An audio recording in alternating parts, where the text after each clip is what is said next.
Hi guys, welcome back to Waxing On. It's Monday and that means it's Jazz Day. And today we're going to look at an album I have in my collection that's been called one of the best-selling jazz albums of all time. And the artist involved is flautist Herbie Mann.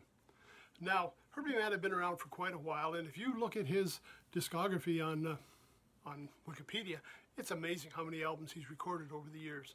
But the one to me that stands out and one of my favorites was a 1969 album called Memphis Underground.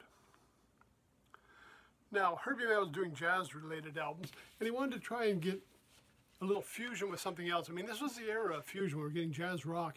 He was going down to do jazz and mixing it with a little R&B, using Memphis musicians to back him up and picking some tunes that really suited the style. And to me, it was just a classic matching of great musicians and great music. We had Herbie Mann's Memphis Underground opening up the set. He was doing Hold On I'm Coming by Sam and Dave, Chain of Fools by Aretha Franklin, Battle Hymn of the Republic, not really a Memphis tune or a jazz tune, but there was another story that went along with that one.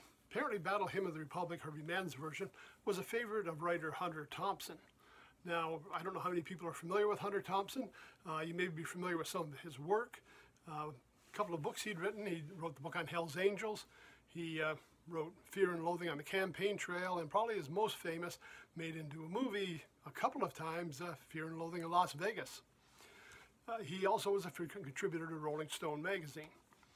Now, he also was a character in the Doonesbury comics, if you remember. Gary Trudeau was using him.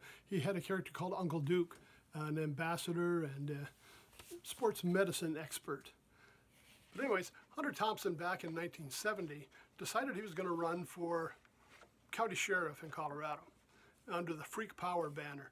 And he used Herbie Mann's Battle Hymn of the Republic as background music during some of his commercials. So, again, just another little side story on Herbie Mann's album.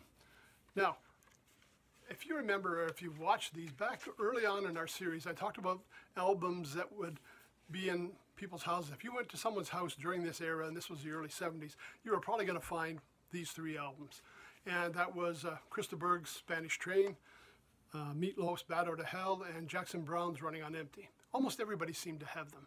And if they had a jazz album, it was going to be one of the two Herbie Mann's, Memphis Underground or one called Push Push. Now, recorded in 1971, Push Push was kind of continuing the same idea. He was using some of these, again, Southern musicians. He had, surprisingly, we had Donald Duck Dunn on bass on this one, and Dwayne Allman playing guitar solos. So he had some good musicians. I'm thinking the album was popular mainly because of, or not mainly, possibly because of the packaging and, you know, the layout. I mean, it was no John and Yoko. It was close to the Burt Reynolds, Cosmopolitan, but it was taken away from the music. And when I listened to the album, it was interesting, but it didn't have the same charm that Memphis Underground had. To me, this was just a classic album, a great album for people that are not diehard jazz fans to kind of get into the idea of jazz. It's fused with popular music, songs that everybody knows. It was just timeless, and like I say, in 1969, it really captured a snapshot of the era. The band's grooving.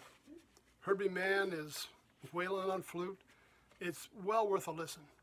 Now, I bought another Herbie Mann album in 1989, Opalescence. No doubt there's still some great music there, but it didn't have the charm of Memphis Underground. Now, if you go online, a lot of this available in hard copy, available on the streaming networks. He's got all kinds of recordings.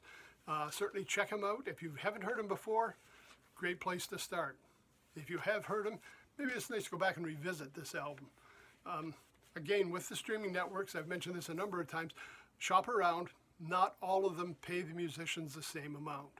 And while it's easy to subscribe to some of these and get cheap music, support the musicians. Without them, there wouldn't be anything to stream. Okay, so that's it for today. A classic album out of my collection, Herbie Mann's Memphis Underground. Check it out. We'll see you on Wednesday. It'll be classic rock.